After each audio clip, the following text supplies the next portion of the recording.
எல்லாத்துக்கும் வணக்கம். இன்றைக்கி வந்து ஒரு ஸ்பெஷல் வீடியோவாக தான் இந்த வீடியோ இருக்க போகுது. இது வந்து ஒரு சீக்வல் வீடியோ தான். அதாவது நான் எதை பற்றி சொல்கிறேன் அப்படின்னா, ஒரு லவ் அண்ட் லைஃப்ங்கிற ஒரு வீடியோ நான் ஷூட் பண்ணியிருப்பேன். அது வந்து லவ்வை பற்றியும் ஃப்ரெண்ட்ஷிப் டு லவ் பற்றியும் எல்லாம் ரொம்ப டீப்பாக பேசியிருக்கோம். பார்க்காதவங்க போய் அந்த வீடியோ பாருங்கள், நான் மேலே பின் பண்ணி வைக்கிறேன். அதோட ஒரு சீக்வலாக தான் அந்த வீடியோ இருக்கும். அதோட ஆப்போசிட்ஸை பற்றி பேச போகுது. அதாவது லவ் ஃபெயிலியர், அந்த ஃப்ரெண்ட்ஷிப் டு லவ்வில் வந்து அவங்க ரிஜெக்ட் பண்ணதுக்கப்புறம் ஒரு பேஸ் இருக்கும் தெரியுமா, உங்களை விட்டுட்டு அப்படியே டிஸ்டன்ஸ் பண்ண ட்ரை பண்ணுவாங்க. அது ரொம்ப ஒரு பெயின்ஃபுல்லான ஒரு பாட்டாக இருக்கும். அதை பற்றியெல்லாம் நம்ம பார்ப்போம். சரி, வாங்க வீடியோக்குள்ளே போகலாம்.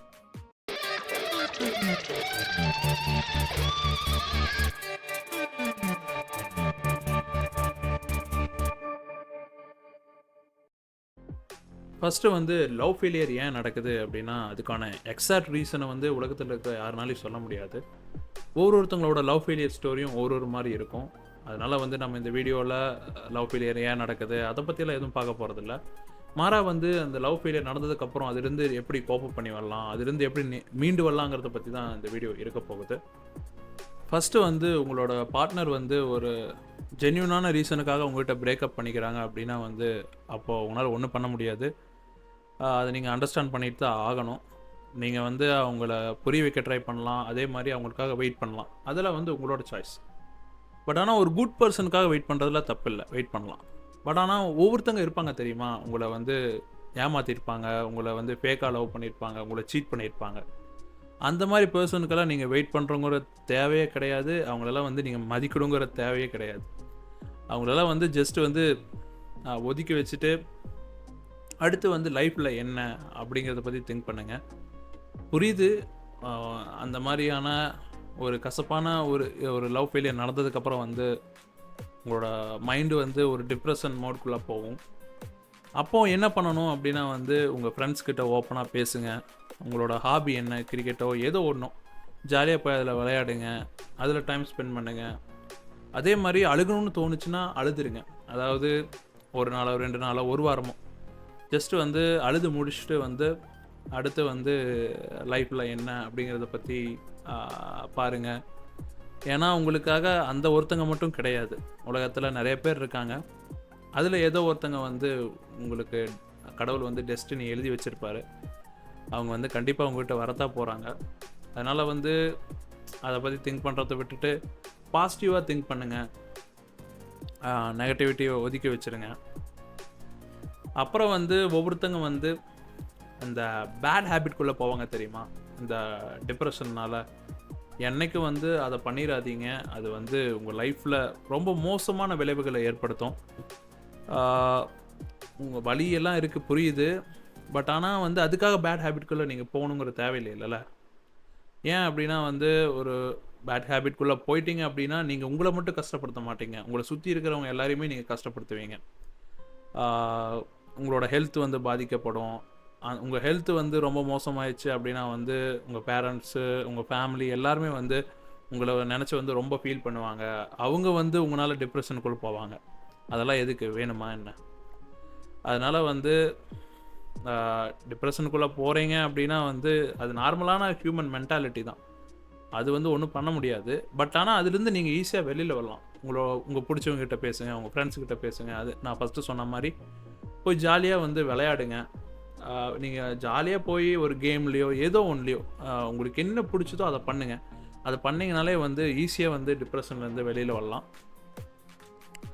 அதனால் வந்து ஜாலியாக இருக்க ட்ரை பண்ணுங்கள். ஏன்னா வந்து அடுத்த நிமிஷம் வந்து நிச்சயமில்லாத வாழ்க்கை, என்ன வேணாலும் நடக்கலாம். All is well. ஒரு நல்ல பாசிட்டிவான ஃப்யூச்சருக்கு திங்க் பண்ணுங்கள். அப்புறம் வந்து நான் என்ன சொல்லணும்னு நினச்சேன்னா, இது ஃபஸ்ட்டே சொல்லியிருக்கணும், நான் மறந்துட்டேன். ஏன்னா இது வந்து இந்த வீடியோ வந்து ஸ்கிரிப்டட் வீடியோ கிடையாது. நான் மைண்டில் வரது அப்படியே உங்கள்கிட்ட சொல்லிகிட்ருக்கேன். ஒவ்வொருத்தவங்க வந்து ரிலேஷன்ஷிப்பை ஃபோர்ஸ் பண்ண ட்ரை பண்ணுவாங்க தெரியுமா. அந்த மாதிரியெல்லாம் நீங்கள் பண்ண தேவையில்லை. அது வந்து ஒரு பிளாக்மெயிலிங்கான ஒரு திங் தான்.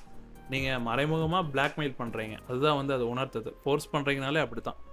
உண்மையாக லவ் பண்ண யாருமே வந்து உங்கள் பார்ட்னர் வந்து விட்டுட்டு போகிறாங்கன்னா ஃபோர்ஸ் பண்ண மாட்டாங்க, நீ என் கூட இரு அப்படின்ட்டு.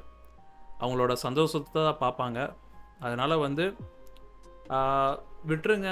அவங்க போகிறாங்க அப்படின்னா வலி இருக்கும், எல்லாம் இருக்கும், புரியுது.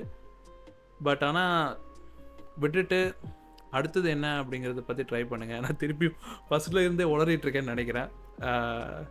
வரல, ஸ்டக் ஆயிடுச்சு. அடுத்து வந்து நம்ம இந்த ஃப்ரெண்ட்ஷிப் டு லவ்வில் வந்து நீங்கள் உங்கள் ஃபீலிங்ஸை சொன்னதுக்கப்புறம் அவங்க வந்து உங்கள்கிட்ட இருந்து டிஸ்டன்ஸ் பண்ண ட்ரை பண்ணுவாங்க தெரியுமா? உங்களை தள்ளி வைக்க ட்ரை பண்ணுவாங்க, உங்கள்கிட்ட பேச மாட்டாங்க. அதை பற்றி நம்ம இப்போ பார்ப்போம். ஃபஸ்ட்டு வந்து ஏன் வந்து ஒரு ஃப்ரெண்டு வந்து உங்கள்கிட்ட வந்து ப்ரொப்போஸ் பண்ணுவாங்க அப்படின்னா வந்து அதுக்கான மெயின் ரீசன் என்னென்னா, ஒரு ஃப்ரெண்டுக்கு வந்து உங்களை பற்றி எல்லாமே தெரியும். நீங்கள் வந்து எப்போ சந்தோஷமாக இருப்பீங்க, எப்போ கஷ்டமாக இருப்பீங்க, எல்லாமே தெரியும். நான் போன சீக்வல் வீடியோவில் சொன்ன மாதிரி தான், அதாவது இந்த லவ் அண்ட் லைஃப்பில் சொல்லியிருப்பேன்ல, அது மாதிரி தான். ஒரு ஃப்ரெண்டுக்கு வந்து என்ன நினைப்பாங்க அப்படின்னா, அவங்க வந்து உங்கள்கிட்ட வந்து எல்லா கஷ்டத்தையும் ஷேர் பண்ணும்போது அவங்களுக்கு வந்து அவங்களோட இன்னர் செல்ஃப் வந்து ரொம்ப ஈஸியாக ஃபீல் ஆகும். அவங்களோட ஸ்ட்ரெஸ் எல்லாம் போகும், அவங்களோட டிப்ரெஷன் எல்லாமே போகும். அப்படி இருக்கும்போது வந்து அவங்க வந்து இந்த மாதிரியான ஒரு பார்ட்னர் வந்து நம்மளுக்கு லைஃப் ஃபுல்லாக இருந்தால் நல்லாயிருக்கும்ல அப்படின்னு அவங்க நினைப்பாங்க. அதனால தான் வந்து ஒரு ஃபீலிங்ஸ் ஸ்டார்ட் ஆகும். அதனால தான் வந்து அவங்க வந்து உங்கள்கிட்ட வந்து ப்ரொப்போஸ் பண்ணுவாங்க.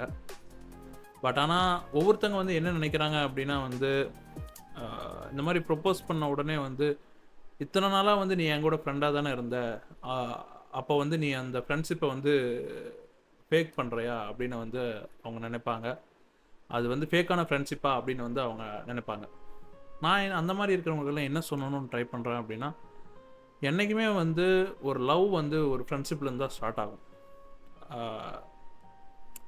உடனே வந்து போய் ஐ லவ் யூன்னெல்லாம் யாரும் சொல்ல மாட்டாங்க. அது சும்மா படத்துக்காக. சரி, என்றைக்குமே வந்து ஃபஸ்ட்டு பழகுவாங்க, ஒருத்தங்களை பற்றி ஒருத்தங்க அண்டர்ஸ்டாண்ட் பண்ணிக்க ட்ரை பண்ணுவாங்க.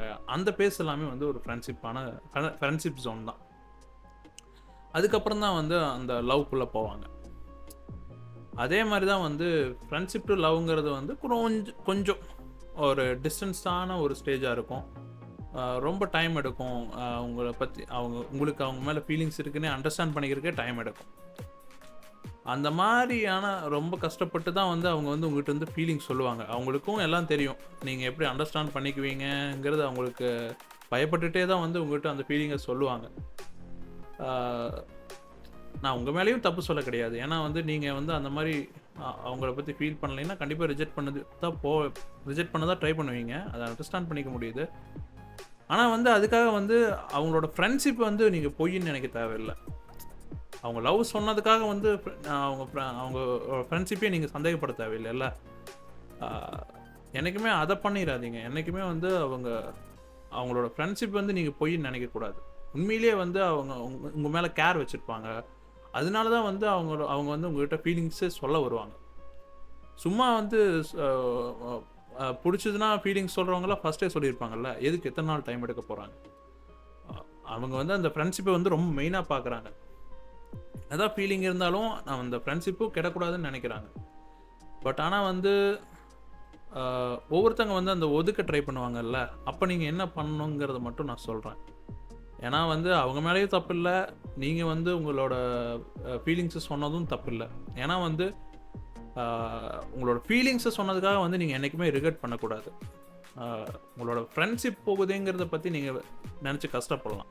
பட் ஆனால் நீங்கள் உங்களோட ஃபீலிங்ஸை சொன்னதுக்காக வந்து நீங்கள் கஷ்டப்படக்கூடாது. ஏன்னா வந்து அது உண்மையிலேயே ஜென்யூனான ஒரு ஃபீலிங்ஸ். அவங்க மேலே வந்து நீங்கள் ஒரு ஜென்யூனான ஃபீலிங் இருக்கங்காட்டி தான் நீங்கள் போய் சொல்லவே போவீங்க. நீங்கள் வந்து அந்த ஃபீலிங்லேருந்து பேக் அடிக்கிறீங்க, எனக்கு ஃப்ரெண்ட்ஷிப் தான் மெயின்னு நீங்கள் சொல்ல போனீங்க அப்படின்னா வந்து அவங்க வந்து நீங்கள் வந்து ஒரு டிசர்வான பர்சனாக உண்மையான ஃபீலிங்கை வந்து அவங்க மேலே வைக்கலின்னு தான் அது அர்த்தம். அது என்றைக்குமே வந்து உங்களோட ஃபீலிங்ஸ்க்காக நீங்கள் ரிகரெட் பண்ண தேவையில்லை. அதே மாதிரி இந்த ஒதுக்குறாங்கல்ல, அவங்களுக்கு என்ன சொல்கிறேன் அப்படின்னா, நீங்கள் அவங்கள வந்து ஒதுக்க தேவையில்லை. புரியுது, திருப்பி நீங்கள் வந்து அவங்க கூட ஃப்ரெண்டாக இருக்க ட்ரை பண்ணால் முன்ன மாதிரி இருக்க முடியாதுங்கிறது உண்மை தான். நீங்கள் அவங்களுக்கு வந்து ஹோப் கொடுக்கறதுக்கு ட்ரை பண்ணுறேன்னு நீங்கள் நினைப்பீங்க, அதெல்லாம் எனக்கு புரியுது. பட் ஆனால் அதுக்காக வந்து நீங்கள் ஃபுல்லாக வந்து அவங்கள ஹேட் பண்ணி ஃபுல்லாக வந்து அவங்கள சுத்தமாகவே உங்கள் லைஃப்லேருந்து ஒதுக்கி வச்சு அந்த மாதிரியெல்லாம் நீங்கள் பண்ண தேவையில்லை. ஜஸ்ட்டு வந்து பழைய ஃப்ரெண்ட்ஷிப் மாதிரி இருக்காது அப்படின்னாலும் ஒரு ஃப்ரெண்டாக பாருங்க. அவங்க வந்து என்றைக்குமே வந்து ஒன்று மட்டும் நீங்கள் அண்டர்ஸ்டாண்ட் பண்ணிக்கோங்க. உங்களுக்கு வந்து என்ன கஷ்டம்னாலும் அவங்க கண்டிப்பாக வந்து நிற்பாங்க. ஏன்னா வந்து அவங்களுக்கு வந்து உங்க மேலே ஒரு ஜென்யூனான ஒரு ஃப்ரெண்ட்ஷிப்பும் ஜென்யூனான ஒரு ஃபீலிங்ஸ் இருக்குது, உண்மையான ஒரு ஃபீலிங்ஸ். அதனால் வந்து கண்டிப்பாக வந்து உங்களுக்கு எந்த கஷ்டம்னாலும் கண்டிப்பாக அவங்க வந்து நிற்பாங்க.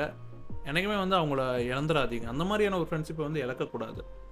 உங்களுக்கும் தெரியும் அவங்க வந்து எவ்வளோ வந்து உங்களோட கஷ்டத்தை வந்து ஷேர் பண்ணிக்கிட்டாங்க, எவ்வளோ வந்து உங்களுக்கு வந்து ஒரு சப்போர்ட்டிவாக இருந்தாங்க அப்படின்னு வந்து உங்களுக்கும் தெரியும். அதனால் வந்து அந்த மாதிரியான ஒரு ஃப்ரெண்ட்ஷிப்பை இழக்கிறது வந்து உங்களுக்கும் கெட்டது, அவங்களுக்கும் கெட்டது. அதனால் வந்து அதை பண்ண தேவையில்லை. நான் ரொம்ப உளறிட்டேன்னு நினைக்கிறேன். சரி, இந்த உளறதை வந்து நம்ம இதோட நிறுத்திக்கலாம். அவ்வளோதான் இந்த வீடியோவுக்கு. உங்களுக்கு இந்த வீடியோ பிடிச்சிருக்குன்னு நம்புகிறேன். உங்கள் ஃப்ரெண்ட்ஸ்கிட்ட ஷேர் பண்ணுங்கள். நம்ம சேனலுக்கு சப்ஸ்கிரைப் பண்ணுங்கள். நீங்கள் சப்ஸ்கிரைப் பண்ணால் தான் நம்ம சேனல் வந்து நல்லா க்ரோ ஆகும். அதே மாதிரி கமெண்ட் பண்ணுங்கள்.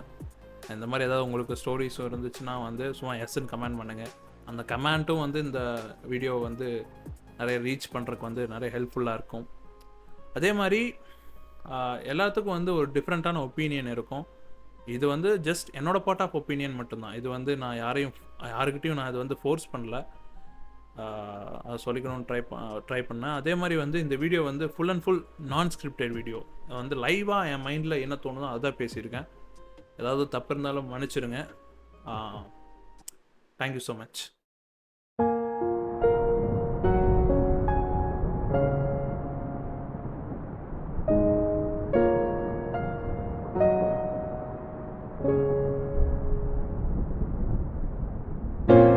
கண்ணே